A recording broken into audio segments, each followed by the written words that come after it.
یہ جو جسمانی امراض ہیں، خصوصاً طولانی جسمانی امراض، اس کے نتیجے میں خدا گناہوں کو بخشتا ہے۔ بہت روایات ہیں اس مضمون کی، بہت روایات، یعنی طولانی امراض کے نتیجے میں سارے گناہ بخشے جاتے ہیں، اور جب سارے گناہ بخشے جائیں گے پھر روز قیامت اس کو حساب کتاب کے لیے بھی کھڑا نہیں ہونا پڑے گا اور سیدھا جنت میں جائے گا۔ طولانی بیماریاں، یہ روایت میں آپ کی خدمت میں عرض کرتا ہوں، اس میں مریض کی عیادت کا ثواب کیا گیا ہے اور مرض کو برداشت کرنے کا اجر و ثواب اور اس کے فوائد کو بیان کیا گیا ہے۔ اس کے توجہ سے سنیے اور اپنے تک اس کو محدود نہ رکھیں، آگے احباب تک اس کو پہنچائیں۔ حدیث قدسی ہے یہ، حدیث قدسی خدا کا وہ کلام ہے جو قرآن کا حصہ نہیں ہے۔ ہوتا کلام خدا ہے مگر وہ قرآن کی وہ 30 سپارے یا 114 سوروں میں وہ شامل نہیں ہے۔ حدیث قدسی میں آپ نے فرمایا للمریض 4 خصال، بیمار آدمی کو اللہ تعالیٰ 3 خصلتوں سے نوازتا ہے، یا بیمار آدمی کو اللہ تعالیٰ 3 فائدے پہنچاتا ہے، جو بھی آپ اپنی زبان میں تعبیر کر سکتے ہیں وہ آپ کریں۔ 4 خصال یرفع عنہ القلم، دیوانہ آدمی کو مرفوع القلم کہتے ہیں۔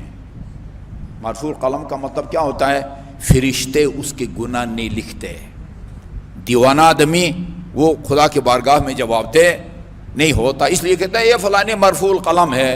یعنی جواب دہ نہیں ہے خدا کے بارگاہ میں۔ وہ فرشتے، یہ بائیں طرف جو فرشتے بیٹھے ہوتے ہیں وہ اس کے گناہ نہیں لکھتے، مرفوع القلم ہوتا ہے۔ ایک یأمر اللہ الملک فیکتب لہ افضل مکان یفعلہ فی صحتہ، ادھر جو دائیں طرف فرشتے ہیں ان سے اللہ تعالیٰ کہتا ہے یہ میرا بندہ بیماری کی وجہ سے بہت سارے اعمال وہ جو اپنی صحت کی حالت میں انجام دیا کرتا تھا اب ان کو بجا لانے سے قاصر رہ گیا ہے، عاجز رہ گیا ہے، لہذا وہ بہترین اعمال جو صحت کی حالت میں وہ بجا لایا کرتا تھا اب اس کے نامہ اعمال میں اس کو لکھو۔ یہ بے شک نہیں کر پا رہا، پابندی سے نماز تہجد پڑھتا تھا، پابندی سے نوافل ادا کرتا تھا، پابندی سے قریب کی مسجد میں نماز جماعت میں جا کے شریک ہوتا تھا اور مریض کی عادت کے لیے جاتا تھا۔ جب بھی کبھی پتہ چلتا تھا کہ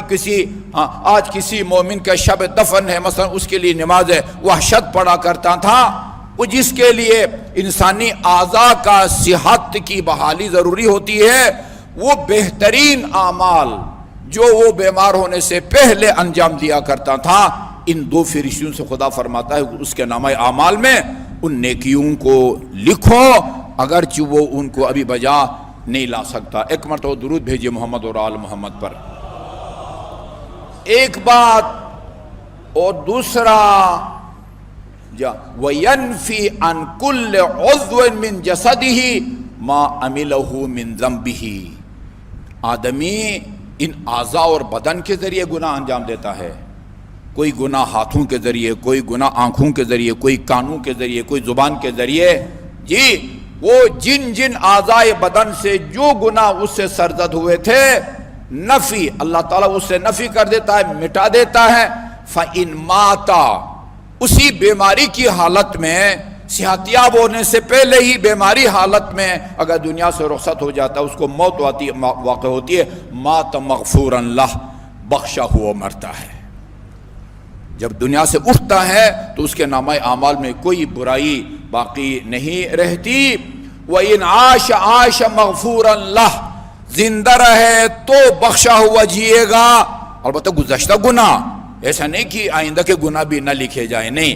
وہ زندہ رہے تو بھی بخشا ہوا، گزشتہ گناہ اسے بخشے جائیں گے، فوت ہو جائے تو بھی اس کے گناہ بخشے جائیں گے۔ وَإِذَا مَرِضَ الْمُسْلِمُ كَتَبَ اللَّهُ لَهُ كَأَحْسَنِ مَا كَانَ يَعْمَلُهُ فِي صِحَتِهِ، وہی بات ہے جب مسلمان وہ بیمار ہو جاتا ہے، وہ بہترین اعمال جو وہ اپنی زندگی میں انجام دیا کرتا تھا، وہ دائیں طرف کے فرشتے ان اعمال کو وہ لکھتے ہیں۔ وَتَسَاقَطَتْ ذُنُوبُهُ کما یتساقط ورق الشجرہ، اور اس کے گناہ مریض کے، بیمار کے گھر کے اندر پڑا ہوا ہے، ہسپتال میں پڑا ہوا ہے، ICU میں پڑا ہوا ہے، اس کے گناہ اس طرح گرتے یا جھڑتے ہیں جس طرح موسم خزاں کی سردی سے درخت کے پتے گرتے ہیں۔ اور وَمَنْ عَادَ مَرِيضًا فِي اللَّهِ، جو آدمی کسی مریض کی عیادت کرے کوئی ریاکاری یا اس کی خوشنودی یا خوشامد کے لیے نہیں، صرف اللہ تعالیٰ کی خاطر جو کسی مریض کی عیادت کرتا ہے، لم يسأل المریض للعائد شيئا الا استجاب له، جب آپ مریض کی عیادت کے لیے جاتے ہیں اور مریض آپ کے لیے دعا کرے، مریض عیادت کے لیے جانے والے مومن کے حق میں جو دعا بھی کرے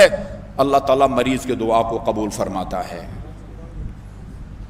وَيُوحِي اللَّهُ تَعَالَى إِلَى مَلَكِ الشِّمَالِ، اور یہ بائیں طرف کا جو فرشتہ ہے، جی ہاں رقیب و عتید، اس کو اللہ تعالیٰ حکم دیتا ہے ان لا تکتب علی عبدی شیئا ما دام فی وثاقی، جب تک یہ جس کو میں نے گرفتار کیا ہوا ہے، جب تک یہ میرے قبضے میں ہے، جب تک اس بیماری میں یہ مبتلا ہے، اس کے جو ہے نا کوئی گناہ اس کے نامہ اعمال میں مت لکھو۔ شروع میں بتائے مفعول قلم ہوتا ہے، وَإِلَى مَلَكِ الْيَمِينِ، اور جو دائیں طرف کا فرشتہ ہے اس کو اللہ تعالیٰ فرماتا ہے اَنِجْعَلْ عَنِينَ عَبْدِ حَسَنَاتٍ، درد ہوتا ہے بندہ، درد ہوتا ہے تو بندہ کراہتا ہے، بے اختیار کراتا ہے، یا اللہ کرتا ہے یا علی کرتا ہے، ہائی کرتا ہے، انین وہ جس آواز میں بھی وہ کراہتا ہے، خدا فرماتا ہے اس کے کراہنے کی آواز کو نیکیوں میں تبدیل کر دے۔ کراہنے کی انین، کراہنے کی آواز کو اس کی نیکیوں میں تبدیل کر دے۔ وَإِنَّ الْمَرَضَ يُنَقِّي الْجَسَدَ مِنَ الذُّنُوبِ كَمَا يُذْهِبُ الْكِيرُ خَبَثَ الْحَدِيدِ، بیماری جسم کو اس طرح صاف اور شفاف اور ستھرا کر دیتا ہے جس طرح کیر، میرا خیال میں لک کو کہتے ہیں، جس طرح لک لوہے کے زنگ کو جو ہے نا وہ دور کر دیتا ہے۔ وہ تجربہ کار بات نہ زیادہ بہتر۔ وَإِذَا مَرِضَ الصَّبِيُّ، اچھا جی یہ تو ہے نا، اگر کوئی بڑا بیمار ہو جائے اس کے دو فائدے ہوئے، وہ نیک اعمال وہ جو صحت کی حالت میں انجام دیتا تھا اب انجام نہیں دے سکتا، اللہ دائیں طرف کے فرشتوں کو کہتا ہے وہ لکھو، اور بائیں طرف سے فرشتے کہتا ہے اس کے گناہوں کو مت لکھو۔ بچہ بیمار ہو جائے اس کا کیا فائدہ ہوگا، اور جب بچہ پیدا ہوتا ہے یہ بچہ کی بیماری والدین کے گناہوں کا کفارہ ثابت ہوتا ہے۔ یہ ایک قسم کی نعمت ہے۔ بندہ بیماری کو یہ نہ سمجھے کہ یہ خدا مجھے میری توہین کر رہا ہے، نظر انداز کر رہا ہے، مجھے اللہ تعالیٰ نعوذ باللہ ستانا چاہتا ہے۔ نہ مال و دولت سے نوازنا یہ خدا کی طرف سے کوئی تکریم یا تعظیم کی نشانی ہے، نہ مالی یا بیماری کی پریشانیوں سے دوچار کرنا یہ کوئی اللہ تعالیٰ کی طرف سے نعوذ باللہ توہین ہوتی ہے۔ دونوں، کبھی اللہ تعالیٰ انسان کو آسائش میں رکھ کے آزماتا ہے اور کبھی آزمائشوں میں ڈال کے اس کو آزماتا ہے۔ اللہ تعالیٰ دونوں حالتوں میں ہمیں ثابت قدم رہنے کی توفیق عطا فرمایا۔